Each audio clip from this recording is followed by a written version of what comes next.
So Giannis Antetokounmpo has far and away been not only the best player in this series as the Milwaukee Bucks and Boston Celtics are about to duke this thing out here in a game 7. Winner gets a trip to the Eastern Conference Finals. The loser's season is regrettably and disappointingly over. Giannis has clearly been the best player in this series and, to me, in the postseason altogether. But I got to admit something to you guys about that other gentleman that plays in Boston. Jayson Tatum has been up and down in this series against the Bucks. His Celtics, despite that, are still tied at 3 with a chance to get to the conference finals with one more victory at home on Sunday. Jayson Tatum has a great opportunity in front of him. I don't believe he could become the best player in the world. I do not believe even if the Celtics win, he could become the best player in the world. Just because for me, I judge players and teams on what do they have available to them.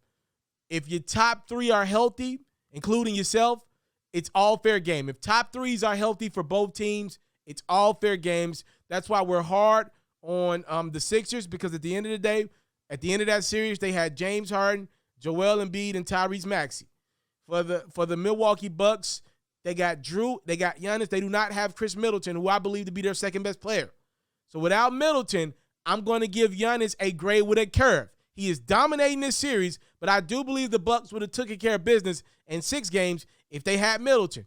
Tatum has been up and down in the series. A couple of them games, Jaylen Brown was the better player. Marcus Smart had some moments. I'd argue Game 4 was more about Al Horford than anybody else for the Boston Celtics. So I cannot say if Tatum were to beat Giannis and the Bucks in Game 7, he would become the best player in the world.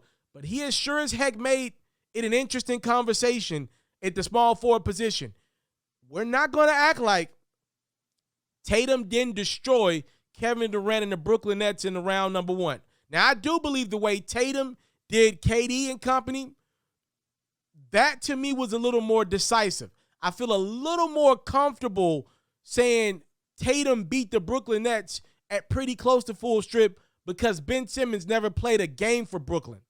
If you want to make the argument, they didn't have Ben Simmons, they didn't have Joe Harris, I'm fine with you making that. Tatum, though, did a number offensively and defensively on Kevin Durant. Like, Tatum ain't did nothing to Giannis against the Bucks. He's been awful on defense in this series for the most part. He did a number on KD and the Nets in round 1. Just dominate that series. Was clearly the best player in that series.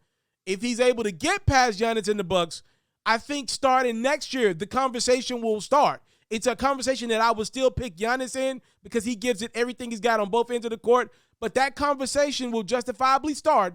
Is Tatum on the same level as Giannis? Tatum can knock down that three-point shot. Obviously, as good as any small forward in the league right now. He's better than Giannis at that, but Giannis is pretty much better at everything else.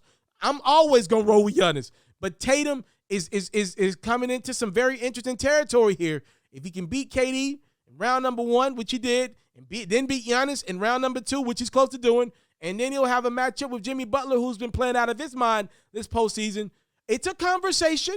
It will be great. Dominating 3 of the best small forwards in the league, or beating them and getting to the NBA Finals, that'll be a huge feat for Jayson Tatum that we can't ignore here on this platform and in basketball conversations. He's 1 win away, especially if he shines in that game. I don't know if Chris Middleton's going to give it a go or not, but Tatum's got a chance to enter his name into interesting conversations, I would say starting next year, seeing how Boston season's in. We'll see. But, look, I would say Giannis is the best player in the world by a good distance, but I would say Tatum, because of his scoring ability, has entered the conversation. He's now a top 3 small forward. Like, I comfortably say that. I would say he has every right to feel like he's better than Kevin Durant right now, and has every right to say if he's able to beat Giannis in the Bucks, I feel like I'm better than him. Even if most of us don't believe it yet, he can say that I feel like I'm as good as Giannis, and time will tell. Shout out Jayson Tatum. Had a phenomenal Game 6, unreal scoring ability. Hadn't shown it in this entire series much, but he did it when it counted the most. His team season's on the line. He did it, and I think this next game is probably the biggest game of his young career. We shall see.